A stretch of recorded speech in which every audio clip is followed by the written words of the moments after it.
Hello everyone, मैं आपका दोस्त शफी अहमद और आप देख रहे हैं हमारा यूट्यूब चैनल दी अकाउंट्स। दोस्तों, आज मतलब बात करेंगे GSTR1 और GSTR3B की। अगर आप का कोई भी ट्रांजैक्शन नहीं है, जैसा कि हम सभी जानते हैं कि GSTR1 और GSTR3B का रिटर्न फाइल करना मैंडेटरी है। तो आज का टॉपिक हमारा इसी से रिलेटेड है कि आप GSTR1 और GSTR3B का नील रिटर्न आप किस तरीके से फाइल करोगे। और इसके साथ साथ हम ये भी जानेंगे, हमारा कोई ट्रांजैक्शन नहीं है लेकिन अगर हमें इनपुट टैक्स का क्रेडिट अगर लेना है तो हम साथ ही साथ ये कैसे कर सकते हैं। तो दोस्तों, पूरी जानकारी के लिए आप वीडियो के एंड तक आप ज़रूर देखते रहें। और दोस्तों, अगर आप अकाउंटेंसी के फील्ड में एक्सपर्ट बनना चाहते हैं, अकाउंटेंसी के फील्ड में हर तरह का काम सीखना चाहते हैं, तो आप हमारा पेड कोर्स को भी बाई कर सकते हैं, जिसमें कि आपका TDS का कोर्स है, GST का कोर्स है और प्लस आपका कॉम्बो का कोर्स भी है, जो कि इसमें अच्छा खासा भी आपका ऑफर भी चल रहा है। मैं इसका लिंक अपने वीडियो के डिस्क्रिप्शन में दे दूंगा, आप वहां से सिंपल वे में जा करके हमारे इस वेबसाइट को भी विजिट कर सकते हैं। तो चलिए दोस्तों, आज का वीडियो हम लोग शुरू करते हैं।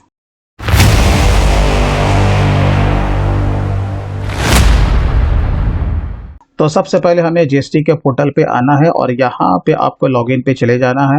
लॉगिन पे जाने के बाद आपको अपना यूज़र आईडी एंड पासवर्ड को पुटअप कर देना है, देन कैप्चा आएगा और उसके बाद आपको लॉगिन कर लेना है। लॉगिन करने के बाद कुछ इस तरह का डैशबोर्ड आपको दिखेगा, तो हमें सिंपली कहाँ जाना है, रिटर्न डैशबोर्ड पे जाना है। यहाँ पर से आपको अपना फाइनेंशियल ईयर, देन आपका जो भी क्वार्टर है वो क्वार्टर का आपको सेलेक्ट कर लेना है।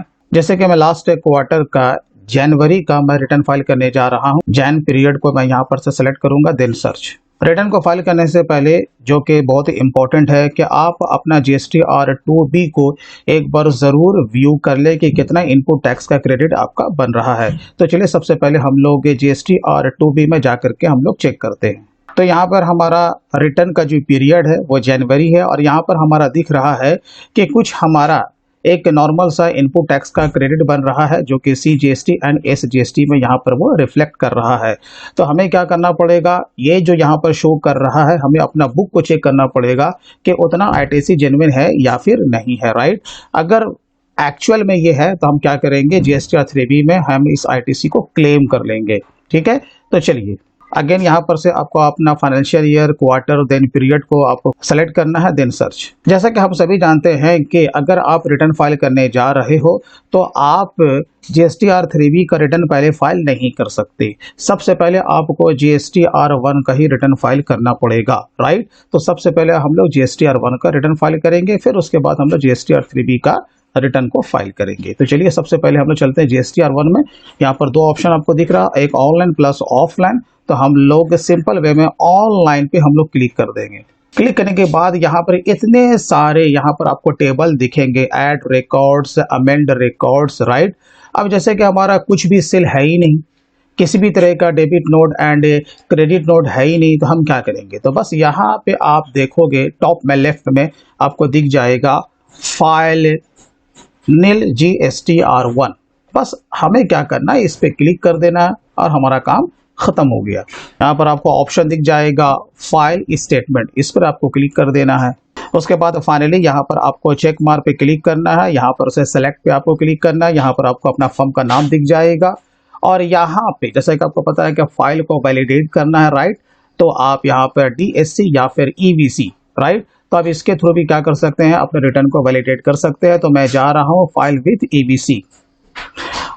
आपके रजिस्टर्ड मोबाइल और रजिस्टर्ड ईमेल पे OTP जाएगा, आपको सिंपल वे में यहाँ पर पुटअप कर देना है, देन वेरीफाई पे क्लिक कर देना है, वेरीफाई।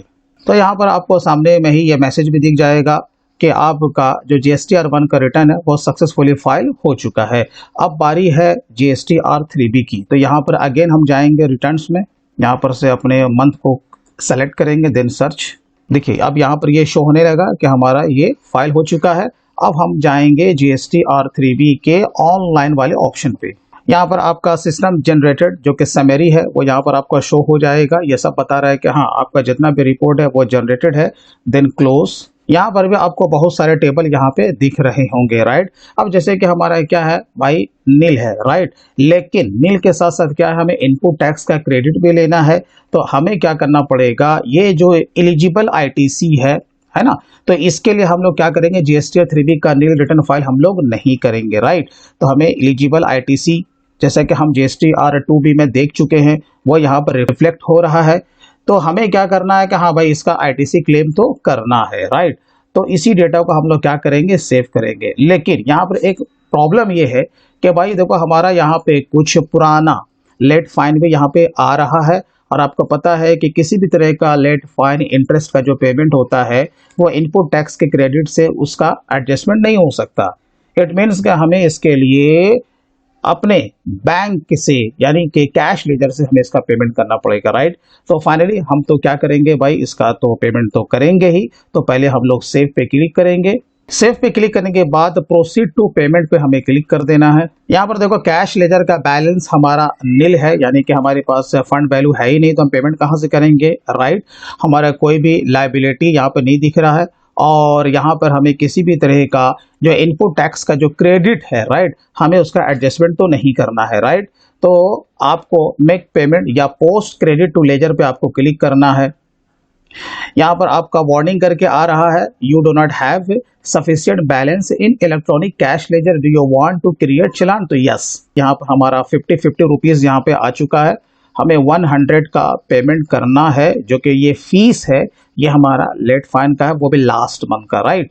तो यहाँ पर हमें क्या करना है, ई पेमेंट पे हमें क्लिक करना है, देन क्रिएट चलान पे क्लिक कर देना है। चलान तो हमारा सक्सेसफुली क्रिएट हो चुका है। हम लोग क्या करेंगे, अब इसका पेमेंट करेंगे। तो नेट बैंकिंग में जाएंगे, और यहाँ पे आपका जो भी बैंक है जिसके थ्रू आप इसका पेमेंट करना चाहते हैं वो बैंक यहाँ पर से हम उसे सेलेक्ट कर लेंगे, देन मेक पेमेंट।